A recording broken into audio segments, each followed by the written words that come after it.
Greetings, it is I, Countess Naravan Dracovin, Lord and Emperor of the Dracovin Empire, and welcome. It's time to continue our discussion on Spelljammer. We've been talking about Dungeons & Dragons campaign settings, many of which originated in AD&D.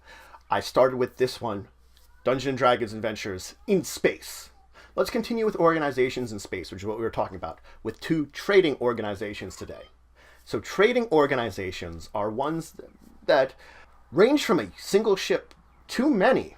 The fact is that many traders are independent out there. They do things on their own, but there are amounts of them that look to the security and safety of being part of a trading group. That's where these come in. So the Smith's Coaster is a group that primarily deals with arms and weapons, basically armor and weapons. They are known for introducing unusual weapons to various places that either don't have the tech for them or just have it in very short supply. They are also known to commonly trade with groundlings. And they are the ones that are blamed systematically for the reason that smoke powder has spread so proficiently throughout the known spheres. They're the traders that have done it. Their headquarters is a dwarven citadel within the Grinder in Gray Space. So the area known as the Grinder in Gray Space, that's where they have their dwarven citadel. They are profit-oriented through and through. That is their main goal, gain profit. Now, they do have a good supply of their own smiths, which they use to make a lot of their own materials. But they also are willing to make trades with other organizations or smith groups in order to get the supplies they need. Most of the smiths they have are dwarven, with a few other races doing it. For merchants, it pretty much can be anything. More notably, a group of rastipedes has recently joined them as merchants. Now, though they are a fairly large organization, they are in a way close-knit. At the higher up end of things, they especially are to have this kind of close-knit gathering between the people. This means that, yes, you can pretty much join it if you really want to, but you must kind of prove your loyalty and your nature to one of them in order to effectively gain membership into the group. You have to actually prove yourself. And now the new thing is, they do have a racial preference for dwarfs. That's not to say the least. They were founded by a dwarf, so definitely they have a preference for it. But again, any race really could join. Also having a preference more for things like halflings and gnomes. There are only a few exceptions, which are reptilian-type creatures, which they pretty much never have joined. Now, captains are granted about 20% discount on the goods they're going to be transporting. This is expected that the money that they're going to be saving is going to be going to their crew, maintaining the ship, with anything left over going to profit. That's the big margin of profit you're going to be by being a trader in amongst the Smith Coaster. There are some other advantages, though. If a captain should, for some reason, fall on times where their ship would effectively break, fall apart, be destroyed, and it was a long-term captain within the coaster, they have actually been known to buy them a new ship. So that goes to show that if you have continued loyalty for over years, they might be willing to do more for you. Now, the requirements, of course, are, first off, loyalty to the company. Also, deliver your goods on time. That's the big one. Well, between, like, you want to be loyal to it, just in general, but deliver goods on time, number one above everything else. You want to make sure your delivery for the Smith Coaster is first and foremost. Even if you're delivering something else somewhere else, that's the most important one. Get it there on time. Also, don't smuggle. They have this reputation and have been known to publicly parade and punish those that have been even accused of smuggling, just to keep everybody down. If you're accused and it's not proven, well, it's not going to be as bad as if you actually are caught.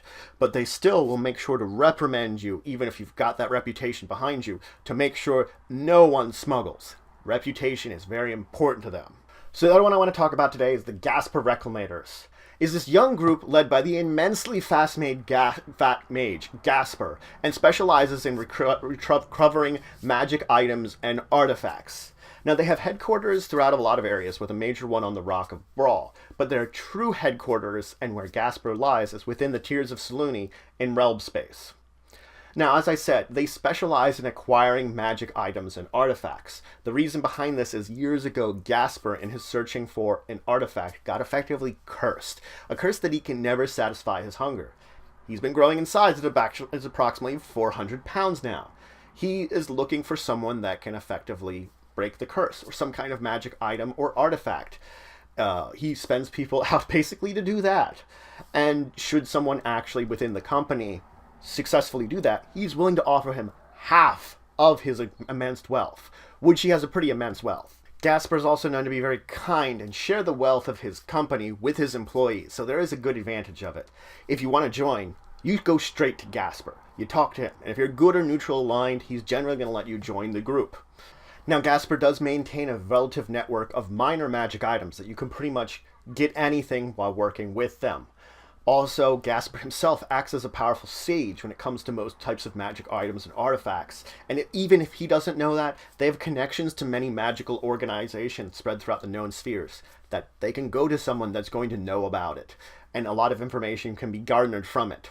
This also is an advantage when you're traveling, because most people avoid the Reclamator ships because, hey, if these people are allied with powerful mages, you don't want to piss off powerful mages.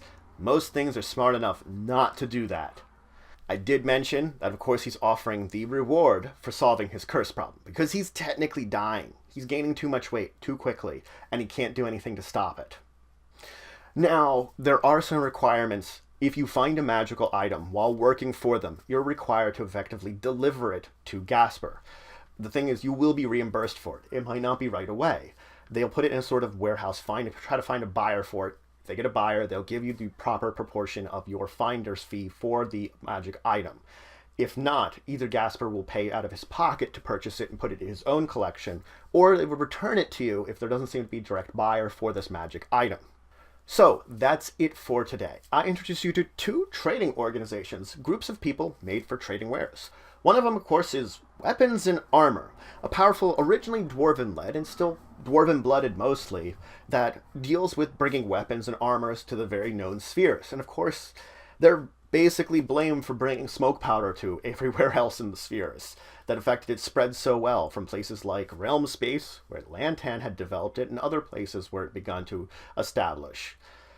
On the other hand, then we had the Gasper Reclamators, who specialize in magic items and artifacts, and basically reclaiming them and bringing them back into a network of wizards and people that are willing to buy them. All led by an incredibly friendly and kind man named Gasper, who's suffering from a horrible curse, causing him to basically inflate until he's going to die. He can't move around anymore. He needs people to move him. Things are just going bad for the poor 400-pound man. But again, he's such a kind-hearted thing. You feel bad for him in a way that this curse has afflicted him. Even though, if you're an employee of him, he's going to treat you like gold. In the next episode, there's a couple more trading organizations I want to talk about, and some organizations that don't fall into any of these three categories that I do want to discuss with you. But regardless, if you need questions, comments, anything you say, anything you think I left out, please leave in the comments below. Please like, share, and subscribe. It shows you for the channel, the empire, the work I do. If you want to show some extra support, you can always check out my Patreon, link description below. But regardless, until the next time, I bid you farewell.